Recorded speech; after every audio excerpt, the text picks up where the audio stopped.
राधे राधे। कैसे हैं आप सब। आज इस वीडियो के माध्यम से हम सब अपने पूर्वजों को प्रणाम करते हुए अमावस्या तिथि की महिमा का वर्णन करेंगे। मैं छोटे से बचपन से ही अमावस्या तिथि पे अपने घर में ब्राह्मण भोजन देखते आई हूँ। मेरे पूजनीय ताऊजी हर अमावस्या तिथि को हम सबको हमारे पूर्वजों के निमित्त ज्ञान दिया करते थे। अपने पूजनीय ताऊजी के द्वारा प्राप्त किए हुए ज्ञान को ही मैं आप सबसे बांटने जा रही हूँ। शायद दुनिया में ऐसा कोई प्रश्न ना हो जिसका उत्तर मेरे ताऊजी के पास ना हो। उन्होंने मेरी भी बहुत सी जिज्ञासाओं को पल भर में ही शांत किया है। ताऊजी को हार्दिक प्रणाम। सबसे पहले हम जानते हैं कि पितृलोक कहाँ स्थित है।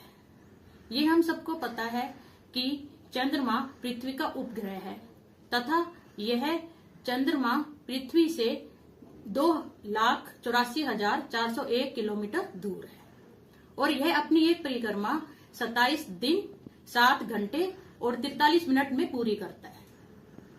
पृथ्वी का एक भाग से चंद्रमा हमें सदैव दिखता रहता है और दूसरा भाग पृथ्वी से हमें कभी दिखाई नहीं देता, उसी को पितृलोक कहा जाता है। अब आप सोचते होंगे कि अमावस्या तिथि को ही पितरों को भोजन क्यों दिया जाता है। जब अपने यहाँ अमावस्या होती है तो चंद्रमा का पृष्ठ भाग ठीक सूर्य के सामने होता है, जिससे चंद्रमा में मध्याह्न अर्थात दोपहर का समय हो जाता है और दोपहर का समय ही अपने पितरगणों के भोजन के लिए निश्चित किया गया है। इसलिए हम अमावस्या को दोपहर के ही समय उनको भोजन की व्यवस्था करते हैं। धर्म शास्त्रों के अनुसार प्रत्येक मनुष्य पे 3 ऋण होते हैं। पहला देवों का ऋण, दूसरा ऋषियों का ऋण, तीसरा गुरु तथा माता पिता का ऋण।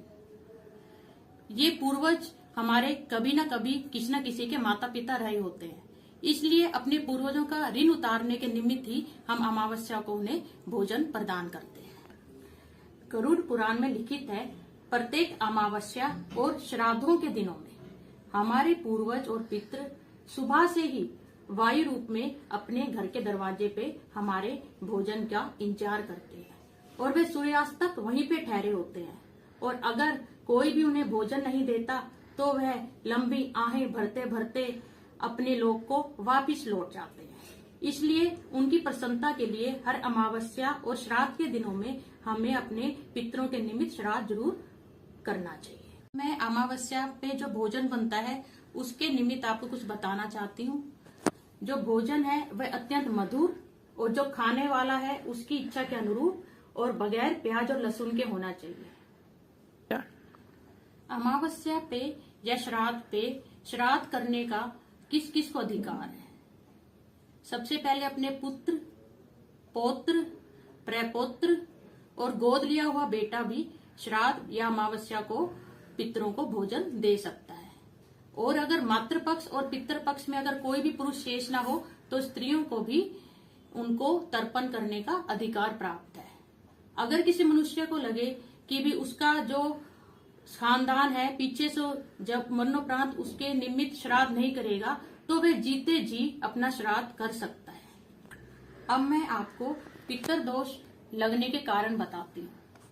एक तो अपने घर में बड़े बुजुर्गों का अपमान करना, केले या पीपल के वृक्ष को काटना, और जो पुरुष हैं अगर वे स्त्री से दुर्व्यवहार करते हैं तो उनका शुक्र खराब हो जाता है, जिससे उनको पितृदोष लग जाता है। इसी प्रकार अगर स्त्रियां पुरुषों से दुर्व्यवहार करती हैं तो उनका गुरु खराब हो जाता है, जिससे भी पितृदोष लगता है। पितृदोष के लक्षण बताना चाहूंगी। सबसे पहले तो स्त्रियों में जब बार बार गर्भपात हो या जन्म संबंधी संतान के उनको समस्या हो, यह सबसे बड़ा उदाहरण है कि आपके घर में पितृदोष है। कोई भी आप शुभ कार्य घर में करते हैं उसमें आपको नई नई बाधा का सामना करना पड़ता हो तो आप जान लीजिए कि आपके घर में पितृदोष है। घर में किसी भी तरह की सुख शांति ना रहना, भाई भाइयों में झगड़ा रहना, ये कई ऐसी जो चीजें हैं वह पितृदोष के लक्षण है। अब मैं पितृदोष निवारण के उपाय बताना चाहूंगी। सबसे पहले तो आपके घर में जो पहली रोटी निकलती है वह गाय माता के निमित्त निकालनी चाहिए। केले और पीपल के वृक्ष ज्यादा से ज्यादा लगाने चाहिए।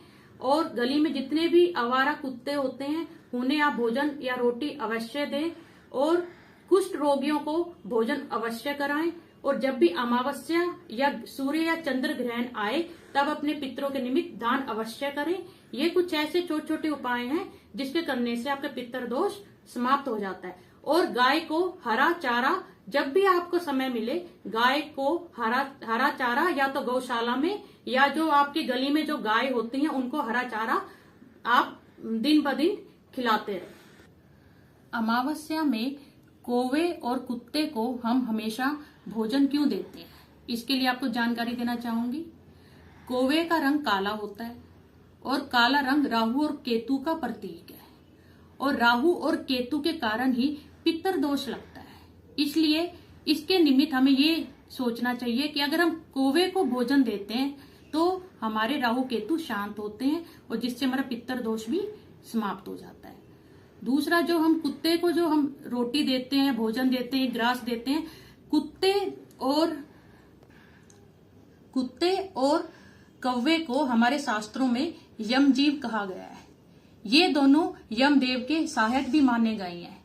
यमदेव जी पितरों के स्वामी हैं, इसलिए यमदेव जी को प्रसन्न करने के लिए भी हम कौवे और कुत्ते को अमावस्या के दिन एक ग्रास जरूर देते हैं। हर अमावस्या को हम जिसे पंचबली बोलते हैं उनके लिए भोजन जरूर निकालना चाहिए। एक तो गाय, कुत्ता, कौवा, देवता तथा चींटियां, इन सब के लिए हमें भोजन अवश्य निकालना चाहिए। अमावस पे पितरों को भोजन देने के लिए संकल्प कितना जरूरी है। निसंदेह अगर हम बिना संकल्प के मंदिर में भोजन देते हैं तो अपने पितरों तक नहीं पहुंच पाता।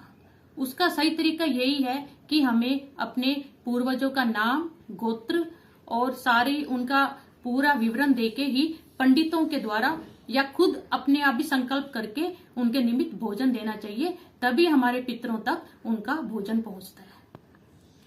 अब सबसे बड़ा प्रश्न जो हर किसी के मन में आता है, मेरे मन में भी आता था जब मैं छोटी थी, और यही प्रश्न मैंने मेरे ताऊजी से पूछा था और वही मैं आपको उत्तर जो मेरे ताऊजी ने समझाया था वही मैं आपके साथ शेयर करना चाहती हूँ। क्या पितरों को अन्न और जल जो हम उनके निमित्त देते हैं वो पहुंचता है? तो इसका उत्तर ये है, ब्राह् वैवर्त पुराण के अनुसार पितरों के निमित्त भोजन व जल का सूक्ष्म अंश सूर्य रश्मियों द्वारा सूर्यलोक में पहुंचाया जाता है और वहां से अभिष्ट पितरों दिवंगत आत्माओं को पहुंचाया जाता है। जिस प्रकार हम हवन जो होता है, हवन जब होता है, जब उसके हवन की जिस प्रकार स्वाहा स्वाहा बोल के हम जो देवता होता है वो अपना अपना भाग ले लेता है, उसी प्रकार जो सूक्ष्म जीव है, जो पितरगण है, वह भी सूर्य रश्मियों के द्वारा अपने भाग को प्राप्त कर लेते हैं।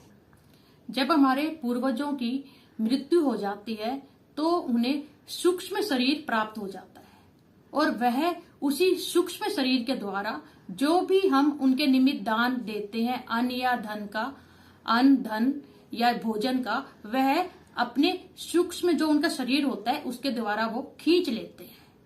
इसलिए आशा करती हूँ इस वीडियो में आपके भी कई प्रश्नों के उत्तर आपको मिल गए होंगे। धन्यवाद। राधे राधे।